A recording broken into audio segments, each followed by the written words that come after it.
Bonsoir Monsieur Traoré. Bonsoir Madame Barrault. Et dites-moi un peu ce qui vous a motivé à participer à cette conférence de Emeraude. J'ai été invité par Monsieur Alfred Sawadogo, que j'ai rencontré dans le cadre des activités des jeunes burkinabés de France, dont je suis le président. Il m'a parlé de ce mouvement qui veut penser le développement du Burkina Faso en apportant des idées nouvelles et j'ai trouvé ça tout à fait innovant et c'est pourquoi j'ai apporté mon soutien tout de suite. Je rappelle que vous êtes membre du Ballet citoyen et président des jeunes burkinabés de France. Voilà.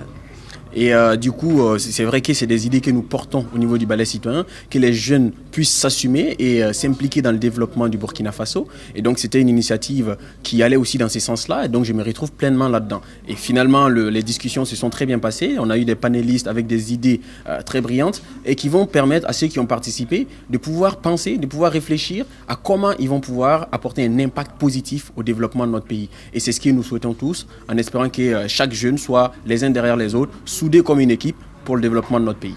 Monsieur Traoré, pouvez-vous nous faire un peu la synthèse de ce que vous avez évoqué lors de la conférence? Nous, on était appelés à intervenir dans le cadre du premier panel sur les freins à l'implication des jeunes dans le développement de notre pays.